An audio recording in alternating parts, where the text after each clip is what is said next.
സല്ലല്ലാഹു അലാ മുഹമ്മദ് സല്ലല്ലാഹു അലൈഹി വസല്ലം സല്ലല്ലാഹു അലാ മുഹമ്മദ് സല്ലല്ലാഹു അലൈഹി വസല്ലം. കാവല് നൽകട്ടെ. മുസ്ലിമേ, സുഖങ്ങളൊന്നും നമ്മളെ ഈമാൻ ദുഷിപ്പിക്കുന്നതാകരുത്, സൗകര്യങ്ങളൊന്നും നമ്മളെ ഈമാൻ ദുഷിപ്പിക്കുന്നതാകരുത്.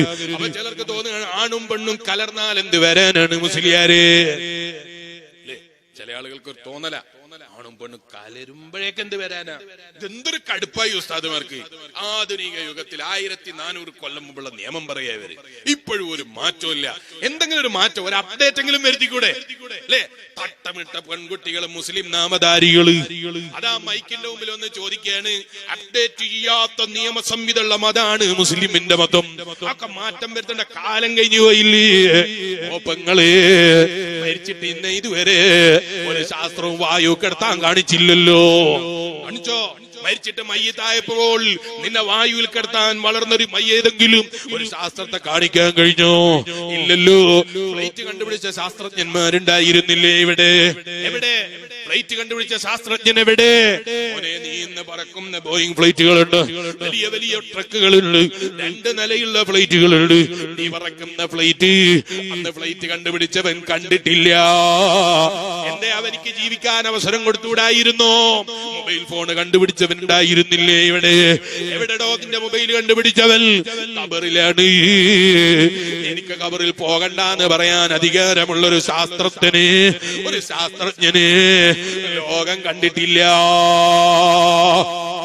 ഞാൻ ഈ കഴിഞ്ഞ ദിവസമൊക്കെ പറഞ്ഞിരുന്നു, ഞാൻ വിശദീകരിക്കുന്നില്ല, നിർത്തുകയാണ്. വല്ലാത്തൊരു ലോകത്താണ് നമ്മൾ ജീവിക്കുന്നത്. ഇപ്പൊ ചില ചെറുപ്പക്കാരെ പേർക്കുള്ള വിശ്വാസം, അതൊന്നും സാരമില്ല, ശാസ്ത്രത്തിനല്ലേ കഴിവ്, അള്ളാഹ് എന്ത് കഴിവ്. അല്ല മനുഷ്യ, നീ അറിയോ ഇതേതാ വർഷം അറിയോ? ഏതാ മോനെ ഇത് വർഷം? 2025 അല്ലേ?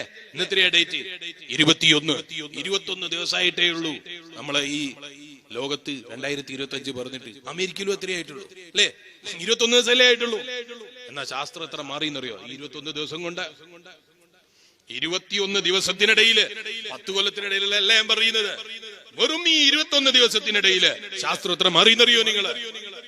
21 മാറ്റാണോ? അല്ല, അമേരിക്കക്കാരൻ തന്നെ എത്ര മാറിപ്പോയി അല്ലേ? ഒരു തീപിടുത്തം വന്നപ്പോഴാണ് നമ്മളെ സംവിധാനമൊന്നും സംവിധാനമല്ലായിരുന്നു ഇപ്പോഴാ ബോധ്യപ്പെട്ടത്. ഇപ്പൊ അതിന്റെ മേലുള്ള സംവിധാനം നോക്കിയെടുക്കുകയാണ്.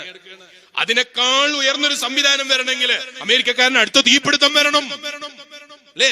അപ്പോഴാ ബോധം വരല്.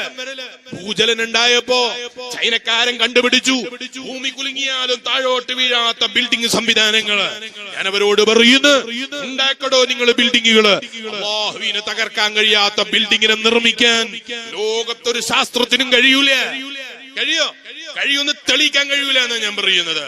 ചിലപ്പോൾ ചെറിയ ചെറിയ സംവിധാനങ്ങളൊക്കെ പുതിയതായി കണ്ടെത്തുന്നത് കൊണ്ട് ചെറിയ തടസ്സങ്ങളൊക്കെ ചിലപ്പോൾ നമുക്ക് നിർമ്മിക്കാൻ കഴിയും. താൽക്കാലികമായി നമുക്ക് അങ്ങനെ ആശ്വാസം കിട്ടുന്ന പല സംവിധാനങ്ങൾ ഉണ്ടായേക്കും. റബ്ബെങ്ങാനും തീരുമാനമെടുത്താൽ ഇദാ സുൽസിലത്തിൽ അർളു സിൽസാലഹാ വഅഖ്റജത്തിൽ അർളു അസ്ഖാലഹാ. അല്ലാഹുവിന്റെ ഖുർആൻ പറയണ, ഭൂമിക്കൊരു കുലുക്കം വരാനുണ്ട്, നീ കുലുങ്ങാത്ത നിലക്ക് ബിൽഡിംഗ് നിർമ്മിക്കണോ? ആ ബിൽഡിങ്ങുകളാകുന്ന ബിൽഡിങ്ങുകൾ മുഴുവനും ആ ഒരൊറ്റ കുലുക്കത്തിന് ഭൂമിയിൽ തകർന്നു വീണു പോകും.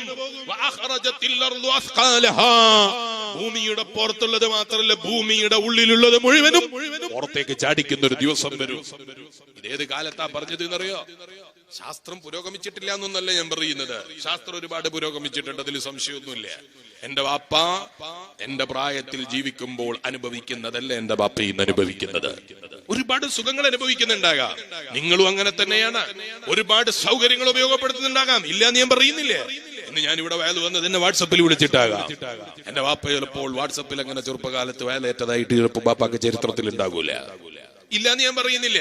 മനുഷ്യൻ സംവിധാനങ്ങളെ കണ്ടെത്തിയിട്ടുണ്ട്, ഇല്ല എന്ന് ഞാൻ പറയുന്നില്ല. പക്ഷെ ഞാൻ ചോദിക്കട്ടെ, ആ സംവിധാനങ്ങളാകുന്ന സംവിധാനങ്ങളെ പിറകില് അവര് തന്നെ പറയുന്നു, മൊബൈൽ ഫോണിന്റെ ടവറുകളും റേഞ്ചുകളും വന്നതിന്റെ പേരിൽ ഇവിടെ മനുഷ്യന്റെ ശരീരത്തിന് ഒരുപാട് കേടുകളും തകരാറുകളും സംഭവിച്ചുകൊണ്ടിരിക്കുന്നുണ്ട് അല്ലെ? ഇതല്ലേ ശാസ്ത്രം എന്ന് പറയുന്നത്? നീ പറയുന്ന ശാസ്ത്രം ഇതല്ലേ? ഭയങ്കര ശാസ്ത്രത്തെ ദൈവാക്കാൻ വേണ്ടി നടക്കുന്ന കുറെ ആളുകളുണ്ടല്ലോ. ശാസ്ത്രം പറഞ്ഞിട്ടുണ്ട് പൊട്ടിത്തെറിയിലാണ് ലോകം ഉണ്ടായത്. ഞാൻ ഇന്നലെയൊക്കെ പറഞ്ഞിട്ടുണ്ട്, ഞാൻ വിശദീകരിക്കുന്നില്ല. വല്ലാത്തൊരു മനുഷ്യന്മാര് തന്നെ. ഞാനിങ്ങനെ ചിന്തിച്ചു പോയി, ഒരു കടുകമണിയുടെ പൊട്ടൽ കൊണ്ട് ഒരു ചായപ്പൊടി ഉണ്ടാക്കാൻ സാധിക്കൂടോ നിനക്ക്? എന്തെങ്കിലും അങ്ങ് വിവരക്കേട് പറയന്നെ അല്ലേ? ഒരു ദിവസത്തെ രാവിലത്തെ ബ്രേക്ക്ഫാസ്റ്റ് പൊട്ടിപ്പുറപ്പെട്ട് വന്നതാണ് എന്ന് പറഞ്ഞിട്ട് ബ്രേക്ക്ഫാസ്റ്റ് കാത്തിരിക്കാൻ ധൈര്യമുണ്ടോ നിനക്ക്? ഒരു ദിവസത്തെ ഭക്ഷണം ഭൂമിയിൽ പൊട്ടിപ്പുറപ്പെട്ടിട്ടല്ലേ ഭൂമി ഉണ്ടായത് എന്നല്ലേ നീ പറയുന്നത്? ഭൂമി എന്ന് പറഞ്ഞാൽ എന്താണെന്ന് നിനക്ക് മനസ്സിലായോ?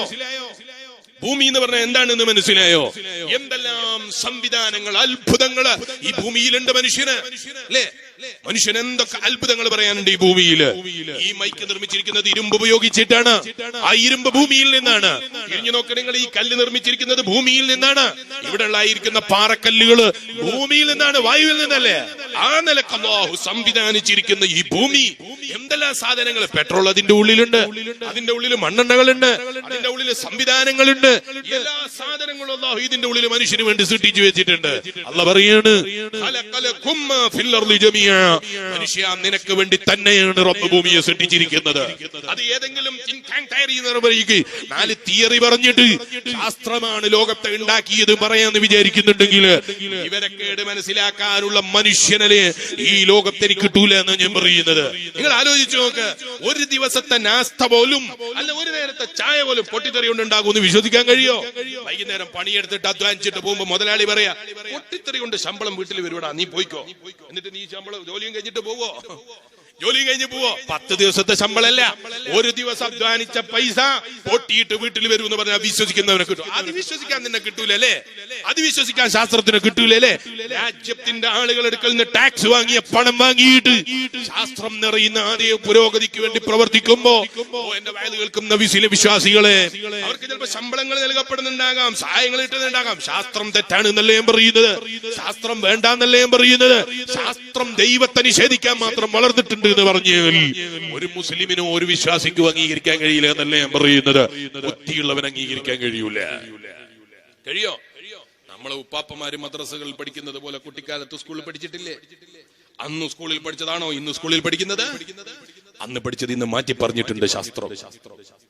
അന്ന് പഠിച്ചത് ഇന്ന് ശാസ്ത്രം മാറ്റിയിട്ടുണ്ട്. ഈ ശാസ്ത്രത്തെയാണോ ദൈവത്തിന് പകരമായി കാണിക്കാൻ നീ കണ്ടത്?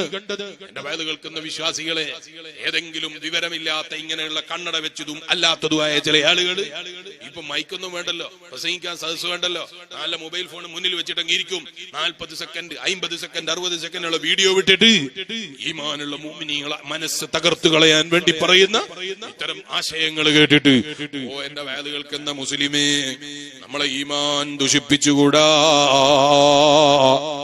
നിങ്ങൾ നോക്ക്, ലോകത്ത് ജീവിച്ച ഏറ്റവും വലിയ ധിക്കാരികളെ കൂട്ടത്തിൽ ഒരാളല്ലേ ഫിർഔനുൽ ലഈൻ അല്ലേ? ഫിർഔൻ എന്തെല്ലാം പറയാനുള്ളത്? അവന്റെ ശാസ്ത്രമായിരുന്നു, അവൻ ദൈവാണ് എന്നുള്ള ശാസ്ത്രം അല്ലേ?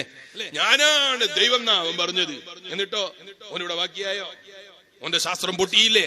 ഇതുപോലെ പൊട്ടാനുള്ള ശാസ്ത്രങ്ങളെ ഇവിടെ ഉള്ളൂ എന്നാ ഞാൻ പറഞ്ഞത്. അത് കേൾക്കുമ്പോഴേക്ക് നമ്മളൊക്കെ പഠിച്ചോനെ വെറുതെ ഈ കാലത്തും ഇതും വിചാരിച്ച് ജീവിക്കണോ? ഇന്നും നമ്മൾ ഈ ഇസ്ലാമിന്റെ പിന്നാലെ പോവാണോ? ഇതൊക്കെ മാറ്റിയിട്ട് പുതിയത് പറയേണ്ട കാലം വന്നു പോയിന്ന്. ഓ മുസ്ലിം ഉമ്മമാരെ, അത് കേൾക്കുന്ന ചെറുപ്പക്കാരെ, നമ്മളെ മനസ്സിൽ തോന്നാൻ നിർവാഹമില്ല. ഈമാൻ എന്ന് പറയുന്നത് മനുഷ്യൻ അല്ലാഹു നൽകിയിരിക്കുന്ന ഏറ്റവും വലിയ സമ്പത്താണ്. അല്ലാഹു നിലനിർത്തി തരട്ടെ.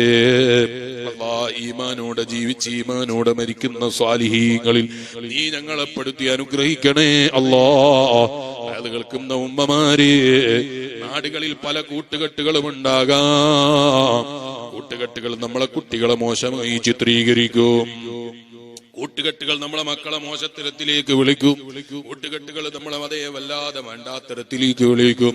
ഹബീബ് നബി മുഹമ്മദുർ റസൂലുള്ളാഹി സല്ലല്ലാഹു അലൈഹി വസല്ലം നിങ്ങൾ പറയാണ്, അർശിന്റെ തണല് ലഭിക്കുന്ന ഒരു കൂട്ടം ആളുകളുണ്ട്. ആ കൂട്ടത്തിൽ ഒരു കൂട്ടം ആളുകളാണ് തഹബ്ബാ ഫില്ലാഹ്, അല്ലാഹുവിന്റെ മാർഗത്തിൽ സ്നേഹിക്കുന്ന കൂട്ടുകാരായ ചെറുപ്പക്കാരുണ്ടല്ലോ, അവർ സ്വർഗത്തിൽ എത്തിച്ചേരാൻ അത് കാരണമാണ് കേട്ടോ. സിനിമക്ക് വിളിക്കുന്ന കൂട്ടുകെട്ടല്ല, ഹറാമുകൾക്ക് ക്ഷണിക്കുന്ന കൂട്ടുകെട്ടല്ല, ഹറാമിന് പ്രോത്സാഹനം നൽകുന്ന കൂട്ടുകെട്ടല്ല, ഉമ്മാനെ അനുസരിക്കാത്ത കൂട്ടുകെട്ടല്ല, പാപ്പനെ അനുസരിക്കാത്ത കൂട്ടുകെട്ടല്ല. ഈ പാവപ്പെട്ട മുത്തലിം പാലക്കാട് ജില്ലയിൽ ഈ കഴിഞ്ഞ ദിവസം ഒരു വയലിന് ചെന്നപ്പോൾ അവിടെയുള്ള ബാപ്പ പറയാണ്, എന്റെ മകനാണ് ഉസ്താദേ, ഞാൻ വലിയ ഉസ്താദ് ആയതുകൊണ്ടല്ലോ, ഉസ്താദിന്റെ മോനായതുകൊണ്ട് ഉസ്താദേന്ന് വിളിക്കുകയാണ്. ഇയാള് പറയാണ്, ഇതെന്റെ മോനാണ്, ഞാൻ രാത്രി 2 മണിക്കും 3 മണിക്കൊക്കെയാ വരല്, നിങ്ങൾ അവന് വേണ്ടി ദുആ ചെയ്യണേ. ഞാൻ ആ മകനോട് ചോദിച്ചു, എന്തിനാ മോനെ നീ ഇത്ര ലേറ്റ് ആയിട്ട് വീട്ടിലേക്ക് വരുന്നത്?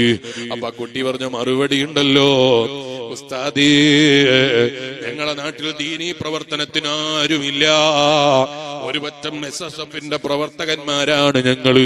ഞങ്ങൾ ഇവിടെയുള്ള എത്തരം വിവരക്കേട് ചെയ്യുന്ന വിവരമില്ലാത്ത കൂട്ടുകെട്ടുകളെ പോയി അവരെ ഹിദായത്തിന്റെ വഴിയിലേക്ക് എത്തിക്കാനാണ്, അല്ലാതെ സൊറ പറയാനല്ല, കള്ളു കുടിക്കാനല്ല, ഹറാമ് ചെയ്യാനല്ല. ഹറാമിൽ നിന്ന് മാറിയിട്ട് സുഖം എന്ന് പറയുന്നത്, സന്തോഷം എന്ന് പറയുന്നത് സ്വാതന്ത്ര്യ പ്രവർത്തനങ്ങളിൽ കിട്ടാനുണ്ട് എന്ന് അവർക്ക് കാണിച്ചു കൊടുക്കാനാണ്, നന്മകളിൽ അവർക്ക് കിട്ടാനുണ്ട് എന്ന് കാണിച്ചു കൊടുക്കാനാണ്. അങ്ങനെയുള്ളൊരു ജീവിതം നയിക്കാൻ ഞങ്ങൾ SSFന്റെ പ്രവർത്തകന്മാർ നാട്ടിന്റെ പല യാഗങ്ങളിൽ പോയി അവിടെയൊക്കെ നടന്നിട്ട് എവിടെയാണ് അറിവില്ലാത്തതിന്റെ പേരിൽ ഇങ്ങനെ വിവരം കെട്ട പണിയെടുക്കുന്നത്.